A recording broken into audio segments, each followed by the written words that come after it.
I will make one last request if for anybody that would like public comments. If they're not turned in now, the window will be closed.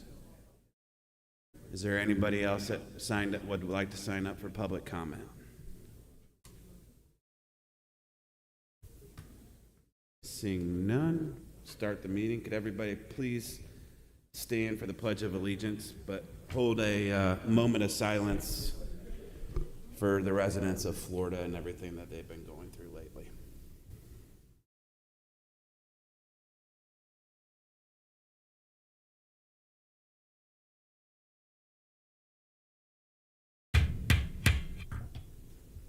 Pledge allegiance to the flag of the United States of America and to the republic for which it stands, one nation, under God, indivisible, with liberty and justice for all.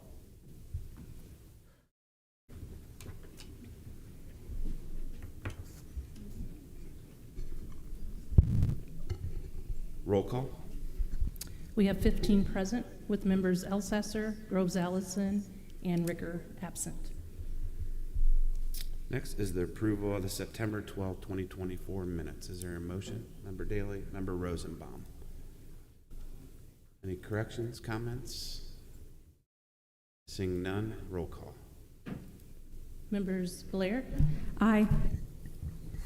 Bryant, Aye. Coates, Aye. Daley, Aye. Duncan, Aye.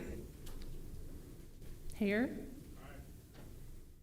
Gelch, Phelan, Renault, Rosenbaum, Rulin, Salzer, Aye. Williams, Windisch, and Chairman Dillon. Aye. 15 ayes. Next we'd be at proclamations and presentations. The first is a proclamation recognizing October as Domestic Violence Awareness Month.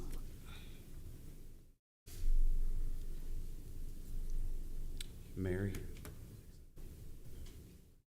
Yep. Oops. Mary.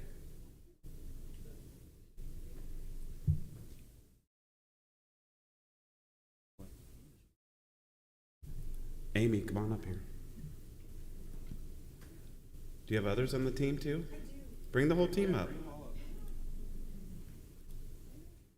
You took the effort to come down tonight. We want to make sure we recognize you and all the good work and hard work you do. And I know Amy's everywhere because she's always on the Residents Association in my neighborhood's playing speaking engagements. All right. Whereas domestic violence is a serious and pervasive crime affecting communities in the United States every day, with most cases never being reported, and whereas domestic violence can have lifelong emotional, mental, social, spiritual, and physical consequences as it harms the core of the human spirit, and whereas effective domestic violence prevention programs succeed because of partnerships created amongst families, social service agencies, schools, religious groups, civic organizations, law enforcement agencies, the justice system, public health officials, the business community, and everyday individuals. And whereas the 10th Judicial Circuit Family Violence Coordinating Council is working to provide a coordinated response to family violence in our area and improve administration of justice. And whereas we call upon all Peoria County residents to speak out against domestic violence, actively support survivors of violence, and hold abusers accountable for their actions. Now, therefore, I, James C. Dillon, Chairperson of the Peoria County Board, on behalf of the County Board, do hereby recognize October of 2024 as Domestic Violence Awareness Month in Peoria County, Illinois, and call this observance to the attention of all. Dated this 10th day of October AD 2024, signed James C. Dillon and Rachel Parker, Peoria County Clerk.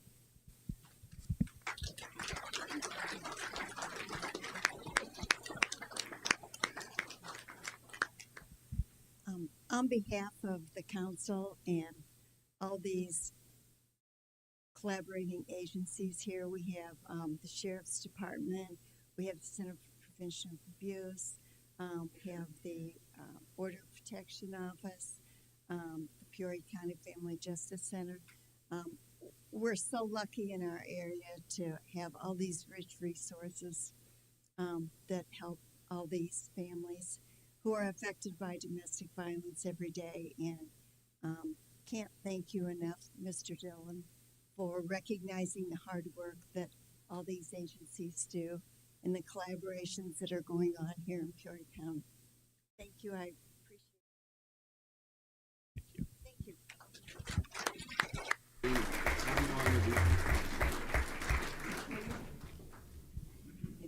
Yeah, and tell us what you do. Hi, I'm Amy Chanel. I'm the Violent Crime Victim Coordinator for the Peoria County Sheriff's Office. Super excited to be here, and this is a great recognition, and I appreciate it. Peoria County is one of 2 counties that has a victim advocate in their law enforcement, so we are very, very lucky. I am Danelle Thorpe. I am the Director of Adult Protective Services with the Center for Prevention of Abuse. We get on average about 125 new intakes of abuse, neglect, and exploitation just in our 6-county area, so we also appreciate this awareness. Hello, my name is Julie Boland. I'm Director of Sexual Assault and Advocacy Services at the Center for Prevention of Abuse, and I oversee our Order of Protection offices in the Tri-County area.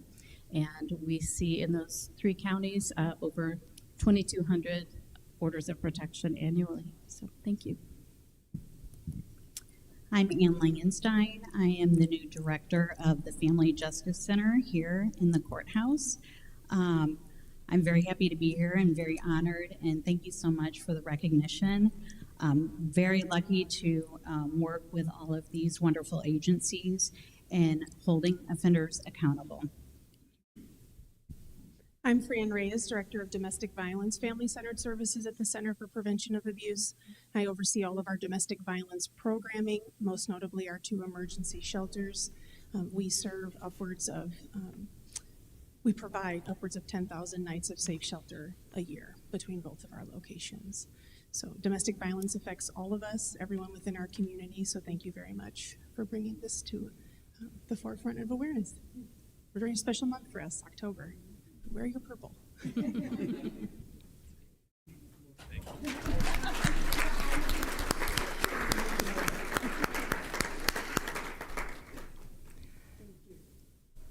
Next would be a proclamation celebrating the graduates of the 2024 Peoria City County Civic Leadership Academy.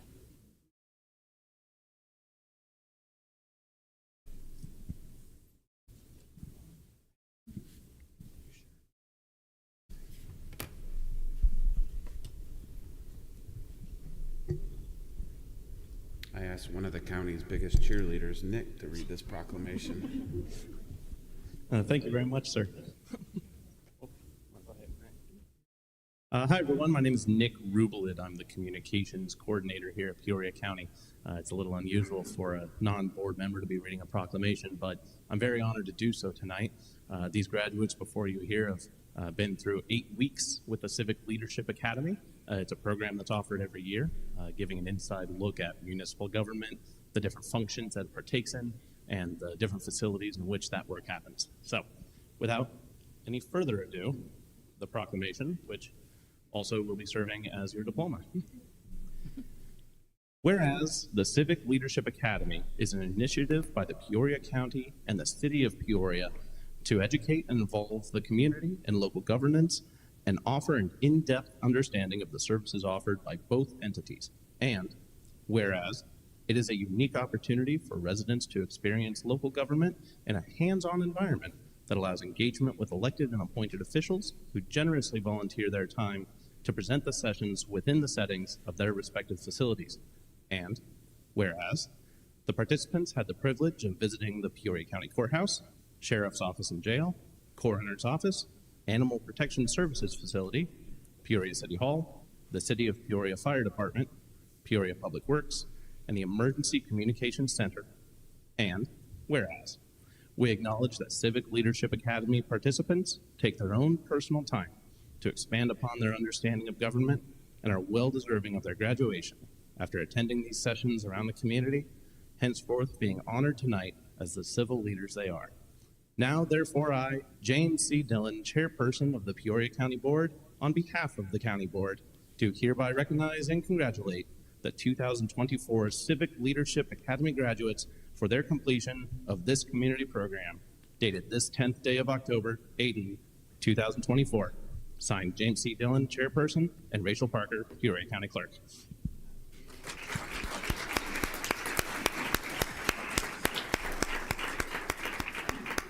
I'd like to introduce each of the graduates, if I may. I asked around whether or not they wanted to introduce themselves, and some of them said, no thanks, you could do it. So, without any further ado, Stacy Raker, who is also a county employee, Derek Romer, who's the Limestone Township Supervisor. I'm going to skip titles. Let's go with that. Amanda Thomason, May Bach, Melissa Ladle. I'm so bad with last names, so I apologize. Keisha Woods, Olivia Starr, Lindsay Watson, who's back there? Brittany Cook, Datika Peebles, and Joseph Starr. Thank you very much again.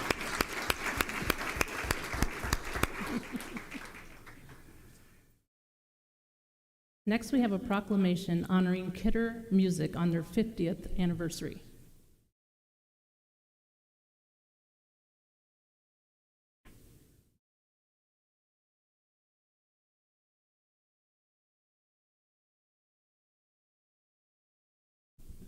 Thank you.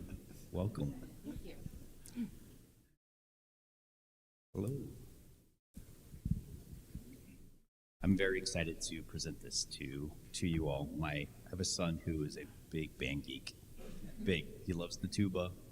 So the tuba, yes. In fact, I'll give a little shameless plug first. On October 27th, he and I have organized a Tricker Tuba, which is going to be a tuba concert comprised of only tuba players. So far we have about 30 tuba players. It's going to be at the Soderstrom Castle at 2:30. So, and I think you guys were gracious enough to host one of our signs. So thank you for that.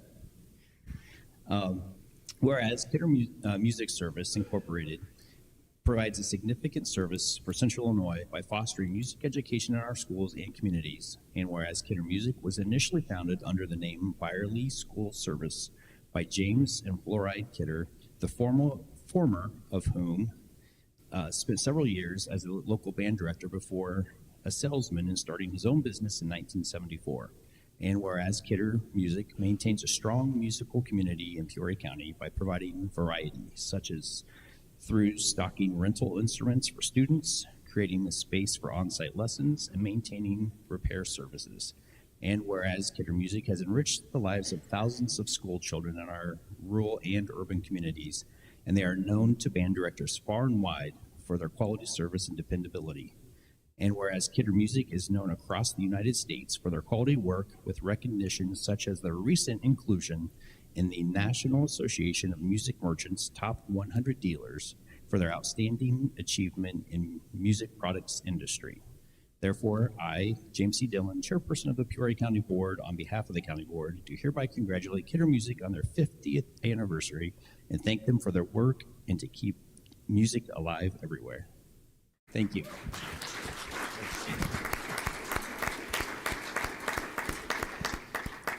When we entered our 50th year, I didn't think it was going to be a big deal, but it's turned out to be a pretty big deal. We certainly appreciate your recognition, and Central Illinois has been very kind to us, and it's a very rewarding business. It's our family business, as you can see. Our daughter Beth is the president of the company now and is doing a wonderful job taking it into the second 50 years. I don't know if we'll make it that far, but we're going to try. Thank you very much.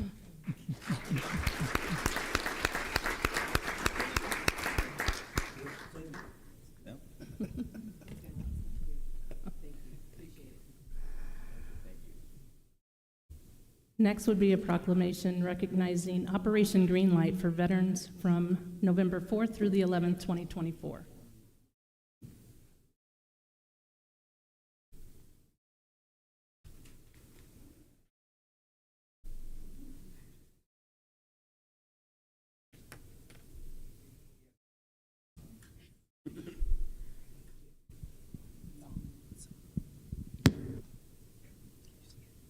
Welcome. Such an honor. Thank you.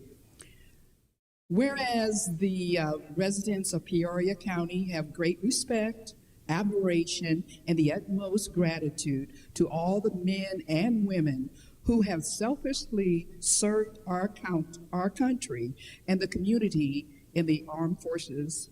And whereas Peoria County seeks to honor individuals who have made countless sacrifices for freedom by placing themselves in harm's way for the good of all.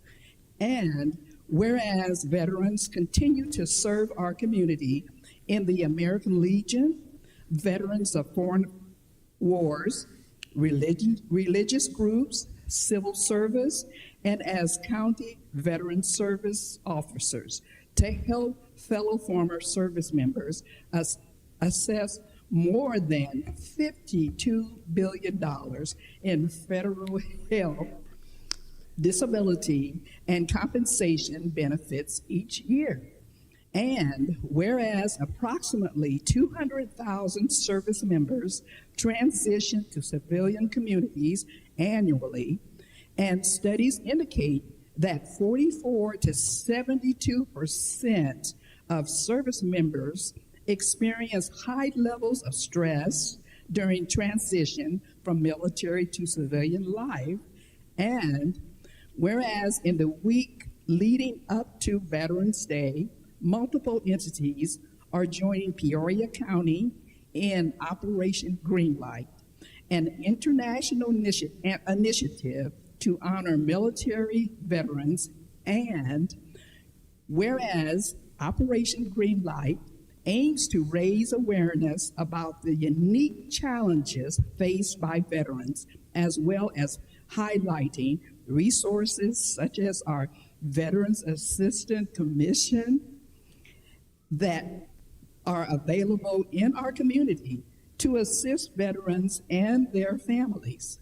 And whereas the Peoria Riverfront Museum, Dome Planetarium, the Murray Baker Bridge, and the a final salute war memorial statues at the Peoria County Courthouse will all be illuminated in green light from November 4th through the 11th, 2024. Now, therefore, I, Jane C. Dillon, chairperson of the Peoria County Board, on behalf of the County Board, do hereby recognize Peoria County's observance of Operation Greenlight for the veterans and thank all of the veterans and military personnel in our community for their service. Dated this 10th day of October, AD 2024, Jane C. Dillon, Peoria County Board Chairperson, Rachel Parker, Peoria County Clerk. Thank you. And now you go. Thank you. And Betty did that all forgetting her glasses, so thank you for doing that. So I'll just introduce who's here. Mike Rowe, Veteran Service Officer. William Stodger, Veteran Service Officer. Actually just had his 5-year anniversary working for the VAC. Scott Dexter, VSO, and then Tony Groh, the chairman of the VAC. The people that aren't here, Trisha Collins, Roy, Christina, Heath. Is that it? See, getting old. And Dan, oh yes, can't forget the Marine. I just wanted to give you a few numbers before we go. First of all, I just want to thank everybody for the support of our veterans. So far, I ran numbers this year, and we averaged about 480 veterans walking into our office in person a month, and then we're about 16.5 million lump sum payments to veterans this year, and then $88 million total for veterans this year. So we're shattering all the records I thought we wouldn't shatter, but we couldn't do anything without this great staff and your guys' support, so thank you very much.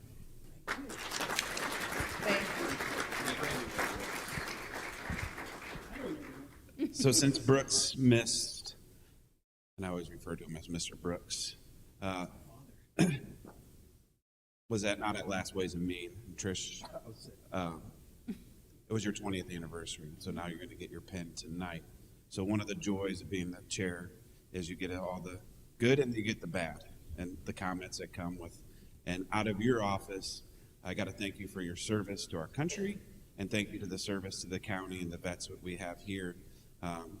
Your office continually is one of the highest performing organizations that we have inside the county, with the amount of compliments, the amount of emails that come in and talk about people at their last wit's end and what you've done to help them.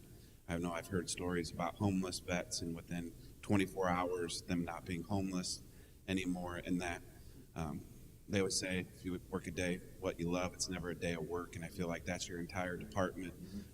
So I know it's not the highest paying jobs, but they're good jobs, and we really appreciate what you guys do for everybody. And no matter where I've gone in the state, everybody knows about the Peoria County VAC and how high performing you are. So Brooks, it's hard to believe it's 20 years, as I said in the email today, but it's your 20-year pin. So thanks, brother. Thank you, guys. You want me to talk? These people want to go home. Thank you, guys.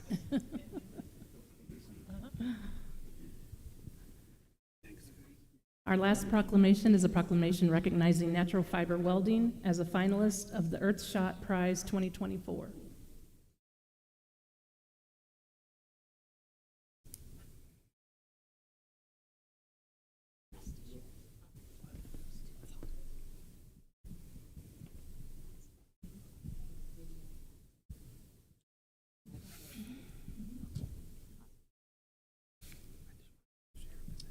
Whereas in 2020, His Royal Highness Prince William, the Prince of Wales, established the Earthshot Prize, which is considered the world's most prestigious environmental award.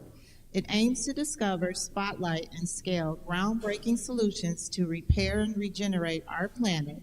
And whereas the Earthshot Prize has scoured the globe in the last 4 years for innovative solutions to achieve a stable climate where communities, oceans, and biodiversity thrive in harmony. And whereas at the September 2024 meeting of the UN General Assembly, Peoria-based NFW was named one of 15 finalists in the 2024 cohort from a pool of nearly 2,500 nominees from 139 different countries. And whereas NFW is the only company worldwide that is replacing a range of petroleum-derived plastics with non-toxic biomaterials at scale through its use of innovative plant-based materials spanning textiles, leather alternatives, outsoles, and foams, and whereas NFW will participate in a year-long fellowship program to accelerate NFW's growth and impact through support from the Earthshot Global Alliance of Partners as they continue to bring their all-natural and zero plastic materials to world markets. Now, therefore, I, James C. Dillon, Chairperson of the Peoria County Board, on behalf of the County Board, do hereby congratulate NFW on being named a finalist for the Earthshot Prize 2024 and recognize that their innovative work in Peoria County is having a worldwide impact. Dated this 10th day of October AD 2024, James C. Dillon, Peoria County Chairperson, Rachel Parker, Peoria County Clerk. Congratulations. Hi, I'm Selena Anderson. I'm the Chief Human Resources Officer at NFW. I'm Ross Black. Good to see you all. We're honored to be here tonight as the County Board recognizes the truly impactful work that NFW is doing here in Peoria. I'd also like to thank the county for the continued partnership and support as we grow here in Peoria. And it's really, truly fantastic to see the impact of the work that we're doing here across the world. So we're going to show a video that talks a little bit more about the Earthshot Prize as well as the work that NFW is doing. Thank you. To me, the ultimate creative force is, well, it's around us. It's nature. Nature has solutions for how to make things waterproof, how to be durable for hundreds of years if necessary, then go back to the earth as nutrients when it's all done. So why don't people make all their materials out of nutrients? I'm Luke Overhauls. We're at NFW. Today we're going to show you how to make consumer goods at scale from plants, not plastic.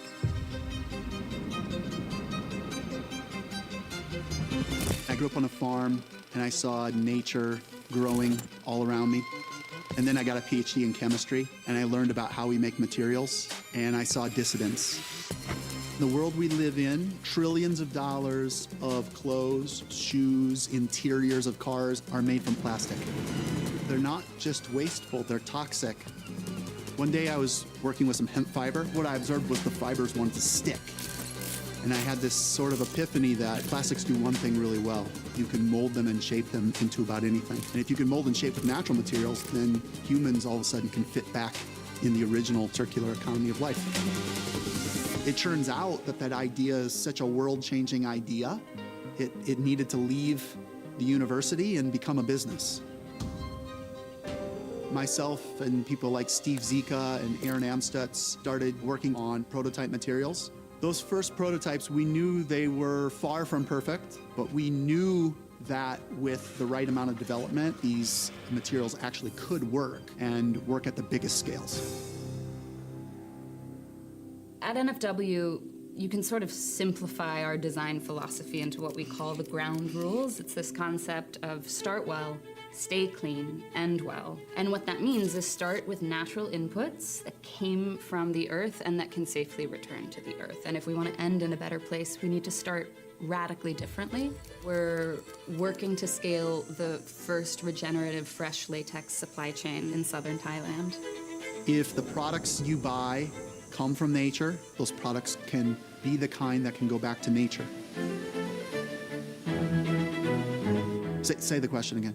Can you give me an overview of the different materials you produce? We make Claris, which is a line of fabrics. Mirum is the world's first plastic-free leather alternative. Tunera is a family of foams. Pliant is outsoles for shoes, but it can be molded into other materials as well. To be able to have one solution that the brand can work with, or one company such as NFW, and have 3, 4, 5 of the materials all being addressed, and that just makes it easier to collaborate, easier to move the project forward, but they all sort of come together pretty well in footwear. It contains multitudes of different materials, and so that's where it's really exciting now that we have these materials that can do this job without any toxic chemicals. We're creating materials for world-leading footwear brands, automotive brands, bag and accessory brands, clothing brands. We're helping them make products that are waste-free, that are plastic-free, that aren't dependent on fossil fuels. The issues of climate are fundamentally business. This equipment already mixes up fossil fuels and plastics. And now we're showing the same equipment can mix plants. We're using existing equipment that can scale, but putting all natural inputs into that type of equipment. Our recipes work inside everybody's factories. That means we can have the impact at the biggest scale, at the scale of billions of people. If we don't have scale, we won't have impact. We have the spaceship Earth. It's the only one that works for 8 billion and counting people. And if people matter, then taking care of the planet matters. And that's why we exist.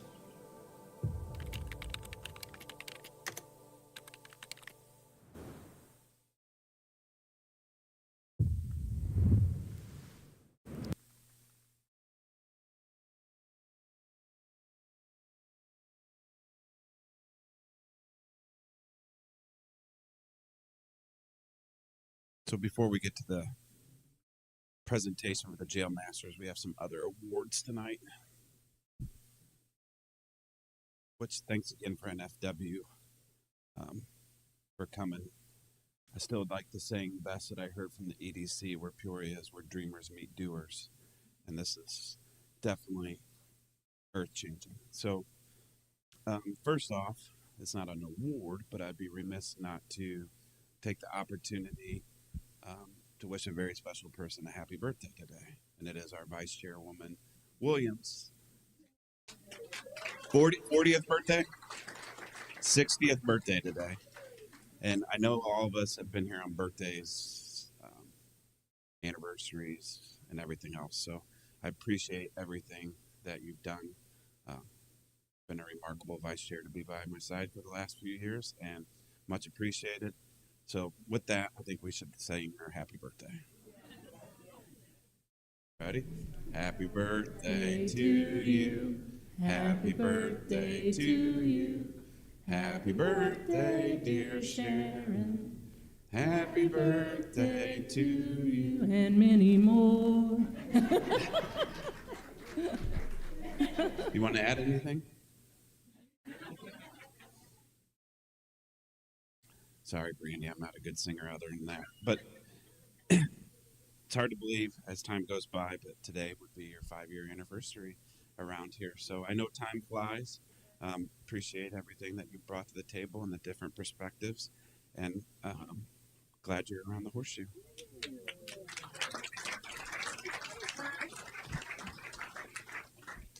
I'll just say that 5 years flies by really fast. I learned a lot, and I'm just happy and honored to continue to serve.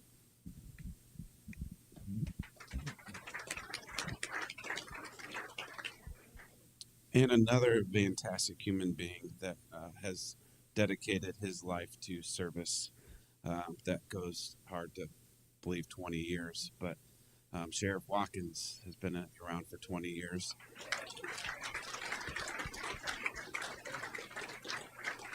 And I will just say, I'm glad to know you as a friend, just like everybody else that here tonight that has served us. You are a true servant to the county, and the hours that you put in with the young family and everything else. And like everyone else around this horseshoe, you genuinely make Peoria County a much better place. So I appreciate everything that you do. Thank you. Thank you. Thank you. 20 years ago, I had hair, and now I don't. So I won't do another 20 years here, but I plan on doing another at least 10 to 15 years. So I look forward to our relationship, and thank you.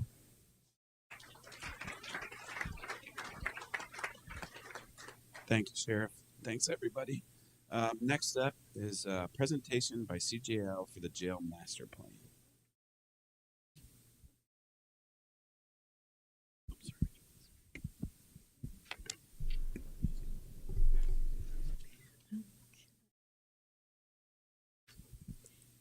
Arrows will work. Good evening, everyone. Good evening, Chairperson Dillon, members of the board, Sheriff Watkins. I'm glad to be here. My name is Jody Mays. I'm with CGL, the consulting firm that was selected as part of a team, including our local architectural partner, Dewberry, to prepare the jail master plan.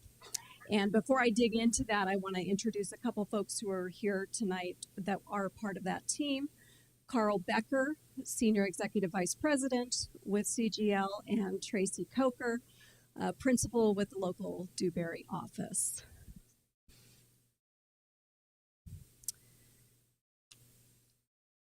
So a study of this nature typically begins with identifying some major issues the sheriff is facing, as well as some goals to keep in mind when considering the facility options.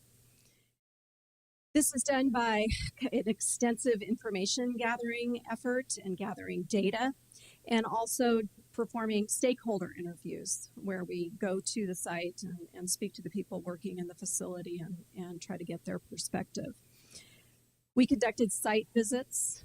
Both the planning team and the facility condition assessment team visited the site to get a better understanding of the jail's operations and condition. I want to highlight here that the kitchen was mentioned in the RFP for this project, and so we brought on board a kitchen specialist to take a look at that in particular. After pulling together the site visits, that all kind of leads into site visits, stakeholder interviews, data gathering. That leads into a needs assessment. We analyze the data that we've collected. We develop an inmate population forecast and profile, and we try to get a feel for the bed space requirements for the next couple of decades of jail operations. After all of that, that all feeds into and informs the operational recommendations that are provided in the report, as well as some facility options. And in this case, we had 5 facility options in the master plan. A couple of the major issues I wanted to highlight. The existing facilities are in poor condition, and I don't know that that's a surprise to folks here. The county has spent quite a bit of money recently on major maintenance projects, roofs, and the ring road and plumbing repairs. But it's still an older facility. You know, it's built in 1985 and 1997, and it's showing its age. The facility was really not designed to manage the population that's being served today. There's extensive medical and behavioral health needs that it's difficult to manage in a facility that was built circa 1985 and 1997. The sheriff is seeing more violent offenders. They're increasing as a percentage of the population. And in part because of that, support services are being impacted. There's not the labor pool that he may have once had to work in custodial services or work in the kitchen, as an example. Some of the goals that surfaced during the study included the sheriff's desire to ensure that there's adequate bed space as well as appropriate space for the variety of programs and support services that need to be provided in the facility. Flexibility was identified as key given the cost. The hardened construction, if you're going to go spend a lot of money, you don't want to pigeonhole yourself into a particular management scheme or service delivery structure.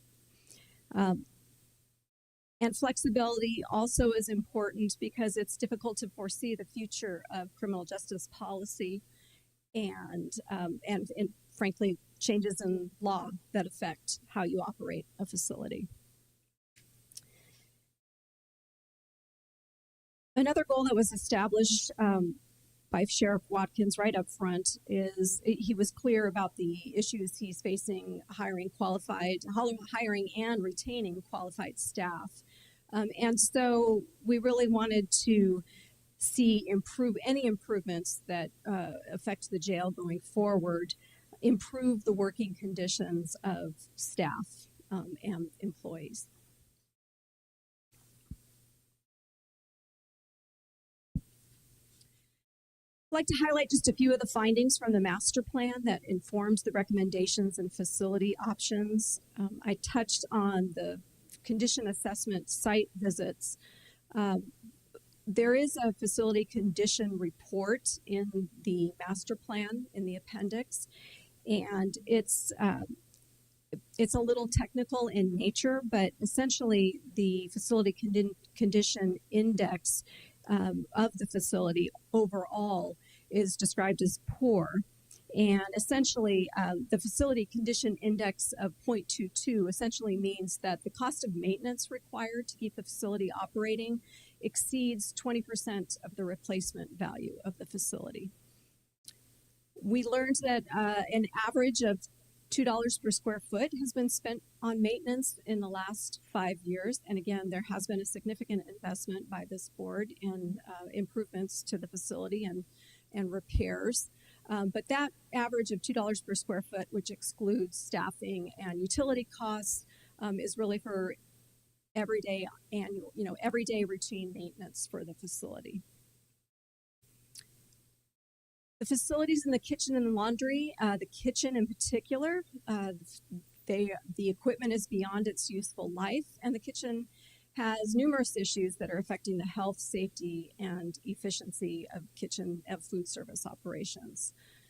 And as I already mentioned, the labor pool for the kitchen is shrinking. So those findings and others in the report, but in particular those, informed the recommendations and facility options, and those as referring back to the $2 a square foot that's been spent on maintenance in the last 5 years, CGL has a very large facility maintenance division, manages over 17 million square feet of jail and correctional facility operations nationwide. Really, we're seeing annual expenditures between $3.50 and $5 a square foot. Applied to the jail as it exists today, that would be a $625,000 annual commitment for routine maintenance. Another recommendation, and I belabored this point a bit, but the kitchen consultants felt that civilian labor for the kitchen would be a best practice, given that it's difficult finding inmates who are qualified to work in the kitchen, and there is not the attention to detail, and they're hard on the equipment, and so civilian labor replacing that would be beneficial for operations.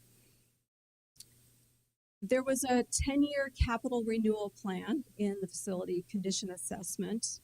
It has a price tag of about $21 million, and most of that is in year one. And I highlight that because that tells you kind of the criticality of the maintenance that's required. And finally, all of the data that we synthesized, we were forecasting a jail bed requirement of 400 beds, and today the jail has 492 beds. So in our opinion, probably roughly 100 beds more than are required, although not all of those beds, 492 beds, are able to be operated today, given the maintenance needs of the facility. So what does all this mean? The master plan it's not a particularly lengthy document, but there is a lot of data and number crunching in the document, and we wanted to kind of pull out and highlight what it all really means, and that's in this chart. And I believe you all were provided a handout the handout is essentially portions of the executive summary of the report and then this chart. So these are the 5 facility options that were detailed in the report. Option 1 would retain the existing facility and implement the 10-year capital renewal plan in the facility condition assessment. This is the least expensive option at $23 to $31 million. Doesn't sound inexpensive, but it is the least expensive option. The benefits of this approach are that it's, again, the lowest cost. It doesn't result in the loss of any beds. You still have 492 beds. It doesn't require adding positions for security. And all of the work is considered maintenance, so there's no entitlement requirement. The drawbacks are that this approach doesn't address issues with the existing housing. The housing was designed in a different era and is not how we would approach housing in today's industry. It doesn't offer any improvements for staff other than hopefully reducing some of the conditions of confinement complaints. The kitchen would remain undersized per the kitchen specialist, and the county can probably expect operational costs to remain high due to the lack of modern building systems. You're simply repairing what you have, and you're likely going to be operating vacant space if the bed count is in fact higher than the forecasted need. Option 1A requires implementation of the capital renewal plan in option 1, but instead of renovating the kitchen space for an estimated $4.5 million, a new kitchen would be constructed near the jail, but outside the secure perimeter. With this approach, the jail receives a new state-of-the-art and right-sized kitchen for roughly $2 to $3 million increase over option 1. A kitchen built outside the secured perimeter would have a lower construction cost simply because you don't need to use the detention grade methods and materials that you do when you're constructing inside a secured facility. Additional benefits include less distractions for security staff, less escorting of inmates to and from the kitchen, essentially. And there's the potential to gut and repurpose the kitchen space, obviously at an additional cost, but perhaps for other less intensive uses, less expensive uses than a kitchen would require. Option 1B is similar, and it also requires implementation of the capital renewal plan in option 1. But instead of a standalone kitchen, about 1,600 to 2,000 square feet of addition would be built onto the kitchen. There's some drawbacks with this approach that aren't necessarily found with option 1A. As I just mentioned, construction cost is higher inside the secured perimeter, so cost per square foot are higher with this option. Off-site food production during construction would be required, as the kitchen would be unavailable. And we'd probably expect higher ongoing operational costs because, again, you're still operating the older portion of the facility with inefficient systems compared to today's building systems. So option 1 at 23 to 31 million, we would compare that to option 1A and 1B. Again, roughly $2 to $3 million more.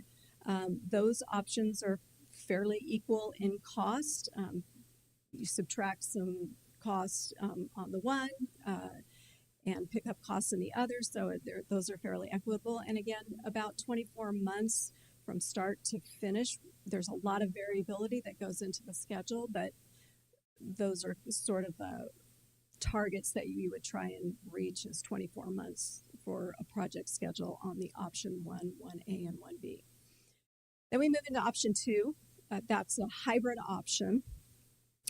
This is where portions of the 1985 facility would be demolished and approximately 64,000 to 80,000 square feet of new housing and support space would be constructed.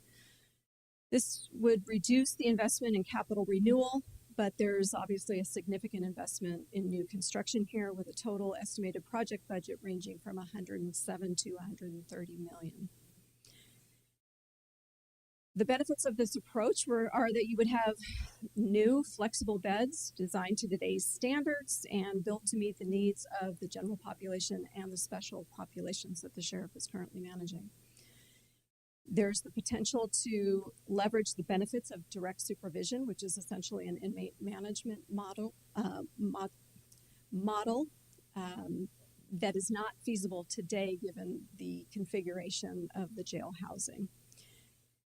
There are opportunities to incorporate program space, perhaps a women's center, and obviously more modern technology and sustainability features with new construction. And of course, this would result in new food service, laundry, and dock facilities, as well as housing. The drawbacks of this approach are that it's costly. It's roughly 50% of the cost of an entirely new facility, with the outcome being only partial replacement of the jail. Construction costs are higher on a cost per square foot basis when you're building adjacent to and having to tie into existing facilities. It's just a more complex project, so that's something to be aware of. There are some unknowns associated with that factor into the high cost of this approach.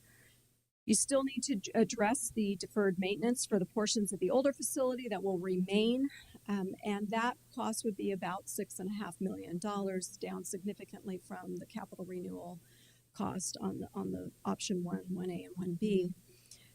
Another thing to be aware of is that there is available site area to add housing next to the jail, but it's probable that that would move the jail closer to Maxwell Road and that it would be more visible. And a special use permit entitlement process would be required for Peoria County Planning and Zoning for this approach. Finally, the option, the last option in the master plan is option 3, which is to build an entirely new facility for the sheriff on adjacent county-owned land. And that would include not just the jail, but administrative, law enforcement, and support operations space. And the size of that would be roughly 154,000 to 194,000 square feet. And again, today, that facility that the sheriff is in is about 125,000 square feet, to give you an idea of scale. The result would be a modern and efficient jail designed to current standards that supports the needs of inmates and staff. The new building would incorporate sustainable features and would have lower operating costs for utilities and maintenance with modern systems. And the county could avoid significant investment in the existing facility. Obviously, continued investment is needed if you're going to continue to operate, which would have to for several years.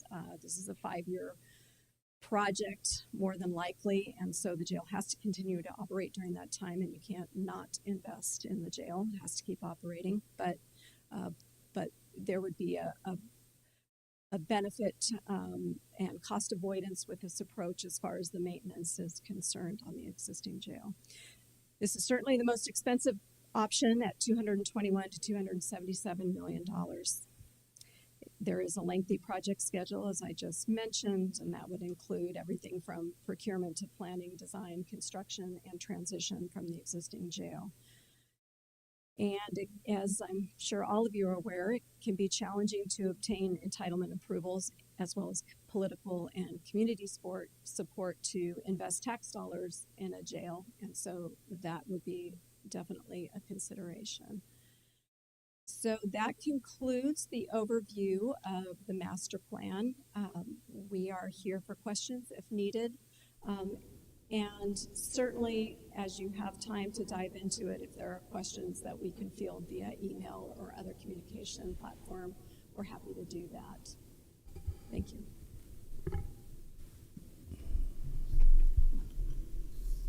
I know that's a lot to take in on a few slides, but is there... wanted to make sure this was presented to the full board to digest and still have some time to think about it. Mr. Chairman, what we'll do is CGL is putting the final touches on the final report. Once we have that, we'll distribute that to all of you, so you're going to have the opportunity to read it and the appendices in full. And then probably in January, once the board's been reconstituted and reorganized, we'd ask to schedule a policy session where once the board's had that opportunity to read the full report, digest it, come prepared with a list of questions, and we can have a policy discussion on what avenue to pursue. Happy to answer any high-level questions tonight, though. Questions?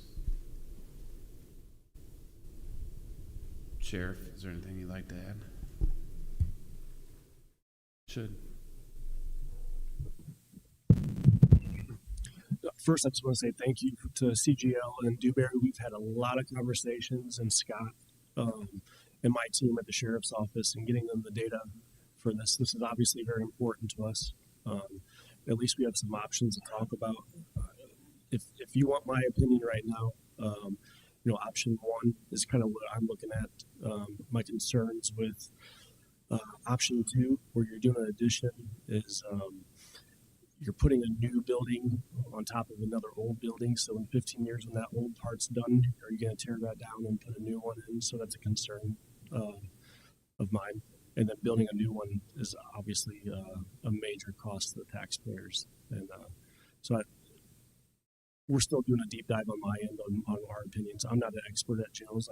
I've been running one, so I know what works and what doesn't work. So please reach out to me if you guys have any questions also through this process. We can talk through it.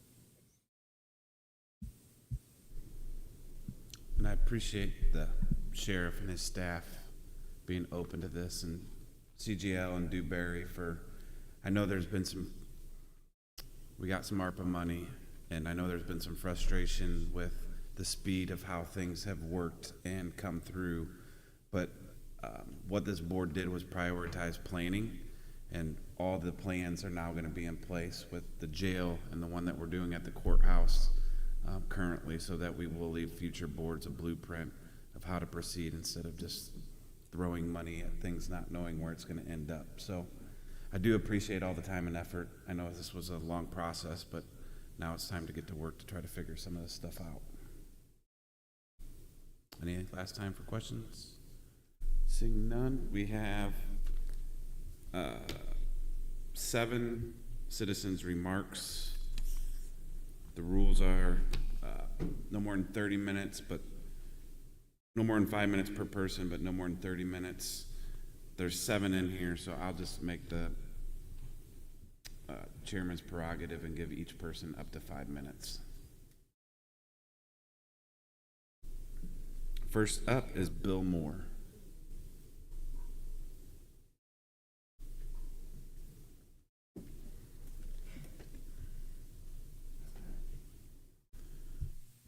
Thank you. Hi, my name is Bill Moore. Live at 13016 North Kelstedt Road, Brimfield. I don't know if you have that up on your map or not. Apparently not. I wanted to let you know none of us are here to go back to the horse and buggy age. We're hardly picks from the sticks. Not one of us saw a single stagecoach on the way in today. I do not envy the Zoning Board of Appeals members. I do not envy the Peoria County Board members, only because some people will applaud what you are going to be doing. This is regarding wind turbines, by the way, regarding your decisions. Others will never forget what you did. Neighbors and families are going to be split over any decision, and these divisions will take a long, long time to heal if they ever do. When you do take time to do your comprehensive review, I want you to be sure to consider the long-range impact of any decision, impact on productive farm ground, impact on population growth, impact on business development, and impact on property values. You will notice that most Midwest wind turbines are about 260 feet tall. Each blade is about 130 feet. The proposed wind turbines for Peoria County are expected to be 700 feet tall. The blades are 265 feet, 530 feet in diameter. The wind turbines will be 70 stories tall. Most are scheduled to be built on prime farm ground. These will be the tallest wind turbines in the United States. Rural roads will be torn up, graveled over, to allow huge trucks to bring in the equipment and the people to do these installations. There are more than 8,000 parts needed to build one wind turbine. Due to the heavy equipment needed, soil compaction will occur, impacting future agricultural use. Increased water runoff will happen because of changes in the contours of the landscape. Noises by these wind turbines will impact people, wildlife, and livestock, and the shadow flicker from the wind turbines will be seen for 2 miles or more. I will let you know that the wind turbines are not trouble-free. They can catch fire when they're hit by lightning. I read a story about one Iowa installation where there was a turbine fire. The blade fell to the ground. Debris coated the farm ground and littered the land with wires, fiberglass, and styrofoam. Damage was estimated in the millions of dollars. And when a wind turbine reaches the end of its life, we find that the bases are typically dynamited, leaving debris all over the field. Strands of plastic and fiberglass are not recyclable, and in most cases they're treated as waste. Buried and permanently destroys the productivity of the surrounding area for acres and acres. Huge amounts of waste are produced: concrete, turbine blades, and steel. Lubricants and other dangerous chemicals will harm the productive agricultural ground. I urge you to stop these wind turbine projects in Peoria County. Next up is Amy Johnson.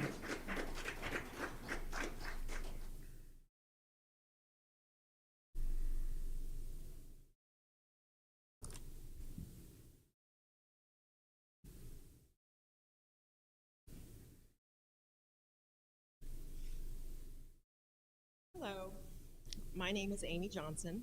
I have lived in Peoria County since 1985, and I am a lifelong Illinois resident. My husband and I moved to Park School Road outside of Princeville in 1997. We raised 2 sons there who have since moved out but are still nearby in Peoria County. My 23-year-old son and his wife and 2-month-old daughter just last week bought their dream home in the middle of this proposed wind farm. I really felt that could be a huge mistake, but looking at the home and the property, I realized it was absolutely perfect and what he had always dreamed of owning. A part of me was secretly hoping that the sale might sell to someone else, or that their offer would not be accepted. But it was. So I prayed that if it was meant to be theirs, it would work out. And that's what happened. I trust that the Lord has a plan and knows the outcome long before I do. I am very scared, though, of what could happen to their dream home if this wind farm is passed. My initial reaction to hearing about this wind farm, which was very recently, even though it has been in the works for several years, was purely based on my losing a view. But I knew if I was going to voice my opinion to others, it needed to be much more educated than just that, especially if I was going to be opposed to them. I first looked into how environmentalists feel, because I know that's the big sell on these. I consider myself to be very environmentally minded, and when I looked into how the people that I respect and follow feel, I realized that wind farms are not the answer to green energy. The destruction of valuable farmland alone should be a reason enough that this location specifically should not be approved. Our farm ground in Peoria County is wonderful. I was nagged, however, by the property owner rights. I'm a big supporter of owners being able to do with their own land as they wish. But as I looked into the health issues concerning wind farms on families living amongst them, that made me very aware that the negative impact can be too great on the neighbors. Our community has had different types of controversial issues, which I was actually supportive of. The big difference I feel in this case is that the farmers actually run and own that barn, whereas with wind turbines, the landowners are basically signing away their rights to their land. I know there's a money benefit to it, but I strongly feel that their land has other opportunities for making money, and there's never an opportunity to make more land. Another point some have made in support of wind farms was that they don't kill more birds than cats, cars, or buildings. But at this time in Peoria County, the bird death from wind farms is 0. So in fact, there will be a lot more bird deaths caused from this project. I have seen such an increase in large birds, especially bald eagles, hawks, and owls. I would hate to see that decrease. The majority of bird deaths caused by cats and cars are songbird types. While those are still important birds, they commonly have multiple broods per year with several chicks, whereas raptors, that are the majority of turbine deaths, only have 1 brood a year with only 2 to 3 eggs. The population can much more easily be impacted by these wind farms. As I was addressing my previous letter that I had written to the board members here, I realized what a diversely located group this is. Members are from West Peoria, Edwards, Peoria, Chillicothe, Peoria Heights, Princeville, Brimfield, and Mapleton. The majority live in Peoria, so I wanted to put the wind turbines into perspective for you. I'm sure everyone in this room is familiar with the twin towers right outside. Those towers are 308 feet high. The proposed towers for this project are 655 to 700 feet tall. So stack those 2 towers outside together to get an idea on the height we are going to be looking at, with an estimated 80 to 150 turbines. To some of you, this might not seem that big. Anyways, because if this is your view, you're used to looking at big things. Well, out there in the country, it's a little different. We're used to just seeing tall trees and grain bins on farms. So you need to definitely come take a drive. I invite all of you out to drive around and see what you think out there. I was trying to put together a number of landowners in the projected sites, so I just did this very quickly today. This is the highlighted area this is from my plat book. The highlighted area is where the homes are. I think at this time there is, sorry, I looked at the clock and got distracted. At this time, there are around 50 participating landowners, and the homes, which is the residents, 75 in Millbrook County. This is vague numbers. 18 in Jubilee Township, 50 in Princeville Township, and 49 in Brimfield Township. And those are just the houses. So you know that most houses have more than one person. So just an idea. I really implore you guys to find out what the majority wants to do and stick with the majority and do what is best for them. Thank you. Next up is Adam Zimmerman. Adam Zimmerman.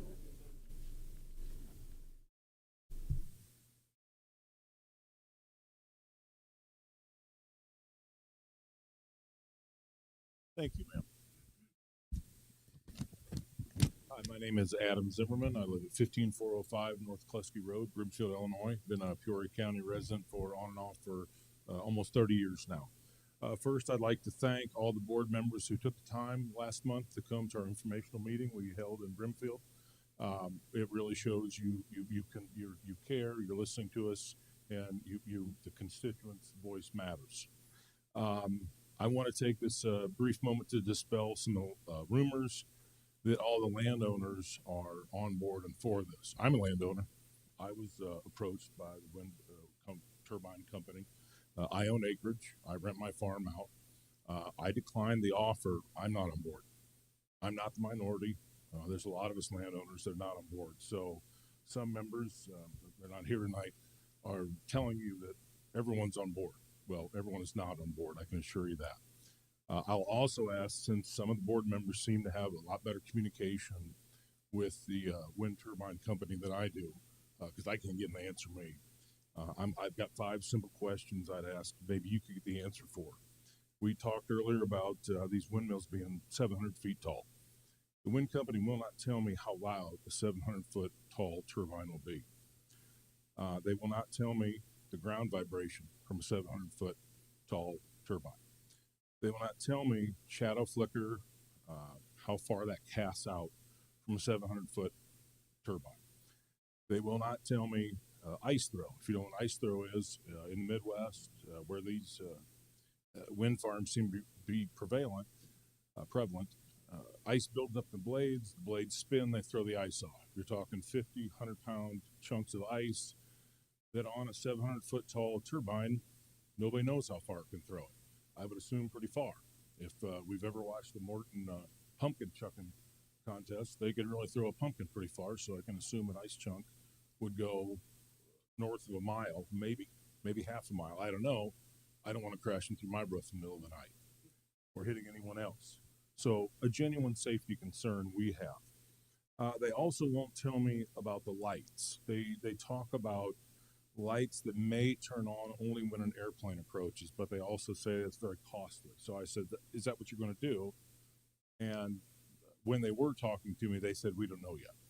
So I'm assuming you take all these factors and multiply them by 400, there's some pretty significant effects.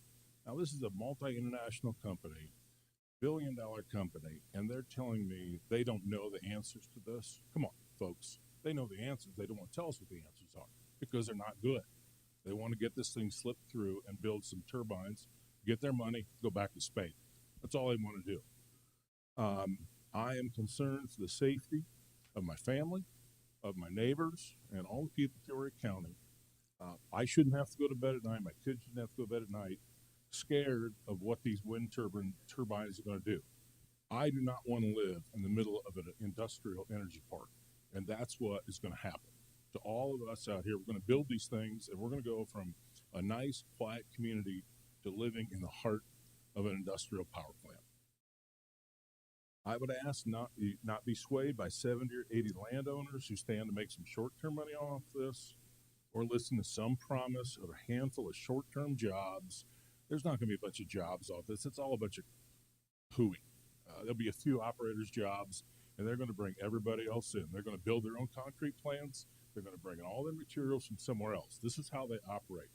Please do the research and look into this. I would ask, in the end, that you listen to the majority of the people, because the majority say no. Thank you.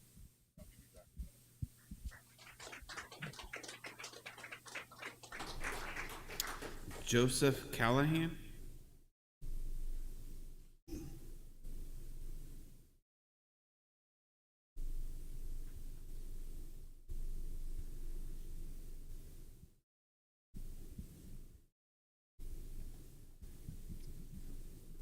I've heard quite a few reasons why people might not want a wind farm in their community. Joseph, can you put it a little bit closer to your... Okay. That leaves out the other side. The other side is we have to do something about global warming.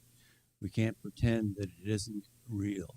This week in particular, or last week, we're getting hurricanes in Florida that we've never seen before, and all other sorts of changes in the weather that are going to be affecting all of us, not just on the coast, but throughout the nation, throughout the world.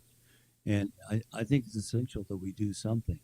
And saying that a wind farm isn't ideal doesn't really address the fact that the other solutions aren't ideal either. I think that for whatever reasons, people exaggerate the potential downside of wind farms on wildlife, on the livability of the rural landscape. I think we also have to keep in mind the fact that our children and their children and their children are going to have to work a way around global warming. They're going to have to find a solution. And seems to me, of the various pollution solutions out there, that wind energy is a pretty good way to go.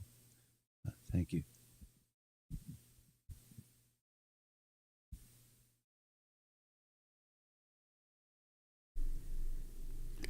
Adam, did you fill out 2 originally? Did you fill out 2 originally? I had 2 Adam Zimmermans. Okay.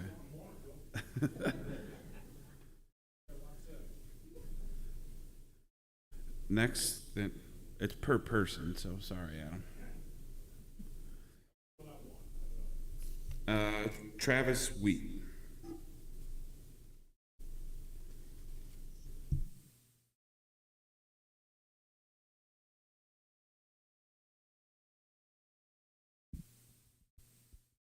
It's my new favorite thing to do. Come speak to the Peoria County Board. Happy birthday. 33rd anniversary, your 27th birthday. My name is Travis Wheat. I live on 19801 West Lawrence Road in Laura, Illinois, which is the farthest northwest township in Peoria County. A lot of folks haven't heard about it. I met a few on the way up that had no idea, but we have 75 people, and they're pretty important too, I think. I don't want to confuse the argument that we're here for. We're not. My position is not. Back up. We shouldn't really be in the position where we have to defend ourselves from this. This is a constitutional republic, and where we are governed by ourselves. And what we're facing right now is a complete subversion and disrespect to our constitutional process. We're not in a. Well, let me back up. At my address, if you zoom in really close, you'll see a couple little kids. You'll see some cattle. You'll see a horse rescue that we run. And those are all things that are dear to me. They're my story, and they're important. And as you get further out, let's back up. Let's go somewhere else here. Why are they targeting us specifically? Why are they targeting Illinois? They're targeting Illinois because we're one of the last states that allow wind companies to operate like this. Wind companies come in and they sign up the landowners. They sandbag the entire operation before they'll come to you in the beginning of Q1 and start the application process. Then you'll have a few days to educate yourselves thoroughly on this and make the best decision for your voter base. There's a lot of states around us that don't allow that anymore simply because it subverts what we just talked about, the disrespect of its constituency and of the board and the board's time. And there's just a lot of confusion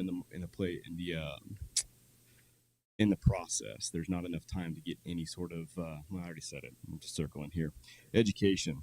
What do we look at when we look at the future of a wind company or a wind facility out here? Well, we look at the living conditions of any area in the United States dictate the population and the growth. Areas that have poor living conditions don't have a lot of growth. I mean, they go hand in hand. Out in rural area like ours, it's predominantly farms. It's predominantly landowners, large landowners, but there's also towns of 1,000, of 2,000 people that are dotting these areas that do not share the same goals. If you ask any of the landowners that have participated, the majority of them are going to say they're signing up for these wind facilities, these wind turbines, not because they believe in the, what they're doing, the green energy initiative. They're getting money, and they don't want to miss out when they're coming up because they're facing a year of record high inputs and lower yields. And so you can't really fault them for choosing to do this. I don't hold it against them. but the majority of us just have to live with those decisions. We're not being compensated for our property value losses, which will happen. This project was started in 2021 and it's been sold 3 times since. The latest owner is Repsol, a Spanish company. It's a great idea to export our power grid. It's always a good idea. That's sarcasm. We should not do that. And it's under investigation by multiple different states in the South for its ties to China. And they're not allowing them to do business there anymore. So there's that. In the event of what it's going to do to our economy, right now, everyone has recently experienced a really steep increase in your insurance premiums, probably close to 30 or 40%. We've experienced this year an increase of almost 100% in our power bills, and that's due to our energy grid purchasing energy from the green energy companies. I don't know about your voter base, but where I'm at, we can't continue to face these increases, $1,200 a year, $1,500 a year, while wages don't catch up. So your voter base, predominantly probably right in here, is going to see a rapid increase of their power bill. And as the cost of living increases, the quality of life goes down. It doesn't matter how much taxes our county is going to get to go to the schools when it's in a declining population, because the quality of life and the cost of living is so high that they can't stick around. What else? It's chicken scratch all over the place, guys. I apologize. I guess more of a closing statement. I don't think the initiative of the green energy is a bad one. I think the Industrial Revolution, the next one we have, is going to be towards alternative energy and sustainable energy. But the way that this is being done by completely, again, circumnavigating the voter base and our constitutional republic is not the way that it should be done. And there's a reason that surrounding states are disallowing that and they're illegalizing it. Thank you.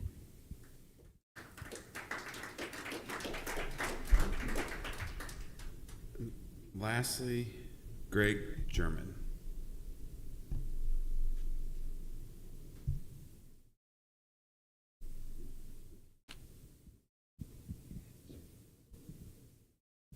Well, good evening. My name is Greg German, and I'm a concerned Peoria County citizen, rural Princeville resident, and a Princeville business owner. I'm here to discuss my concerns with the wind turbine plan for Northwest Peoria County.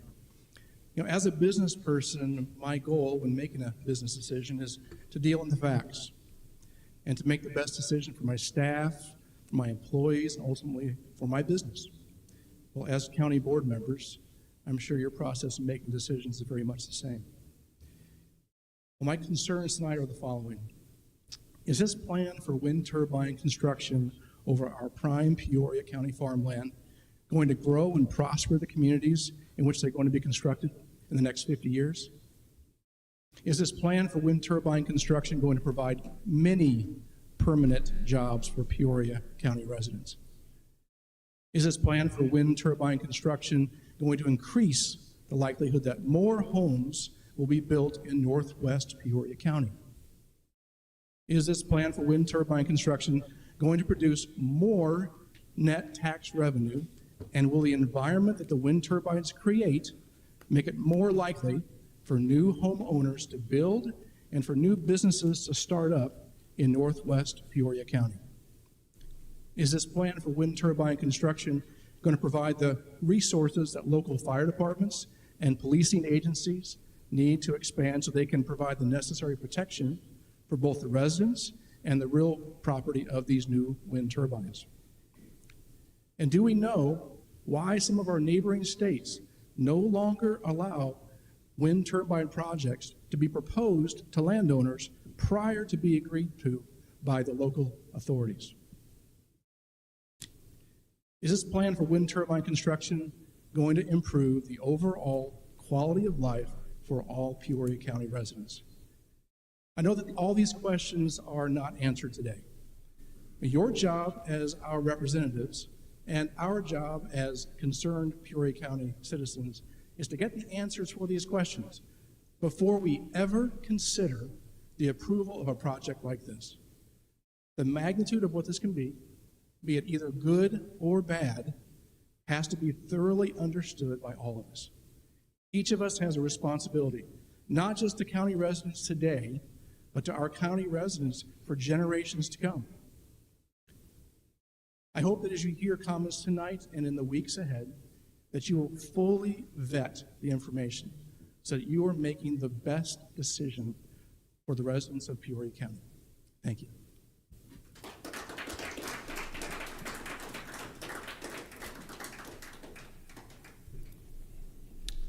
Next is the consent agenda. Is there a motion to put that on the floor? Member Salzer? Member Hare? Would anybody like anything pulled off the agenda? Seeing none, any discussion? Roll call, please. Members Blair? Aye. Bryant? Aye. Coates? Aye. Daly? Aye. Duncan? Aye. Groves Allison? Hare? Kelch? Phelan? Renault? Rosenbaum? Rulin? Salzer? Williams? Windisch? And Chairman Dillon. Aye. 16 ayes. Next would be zoning ordinances and resolutions.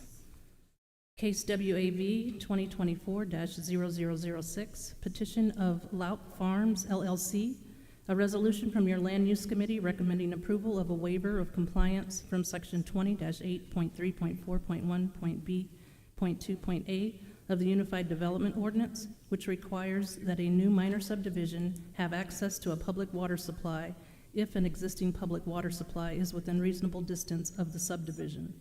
This section defines a reasonable distance as not greater than 300 feet for a single-family residence. The nearest availability of Dunlap Public Water is approximately 4,930 feet from the subject dwelling. This property is located in Radnor Township. Member Rosenbaum, Member Daly. Any questions? Seeing none, roll call, please. Members Blair? Aye. Bryant? Aye. Coates? Aye. Daly? Aye. Duncan? Aye. Groves Allison? Aye. Hare? Kelch? Phelan? Renault? Rosenbaum? Rulin? Salzer? Williams? Windisch? And Chairman Dillon. Aye. 16 ayes. Item 2 is a resolution from your County Infrastructure Committee recommending approval to award Western Supply Contractors for the repairs and cleaning of the Peoria County Courthouse not to exceed $747,213.50, including contingency. Member Salzer, Member Kelch. Any questions? Seeing none, roll call. Members Blair? Aye. Bryant? Aye. Coates? Aye. Daly? Aye. Duncan? Aye. Groves Allison? Hare? Kelch? Phelan? Renault? Rosenbaum? Rulin? Salzer? Aye. Williams? Windisch? And Chairman Dillon. Aye. 16 ayes. Next would be miscellaneous and announcements. We'll start on your side, Member Salzer. Anything from miscellaneous or announcements? Rob? Nothing? Jennifer? Everybody's ready to get out of here, huh? Nothing? Nothing, Administrator? All right. Discussion, meeting adjourned.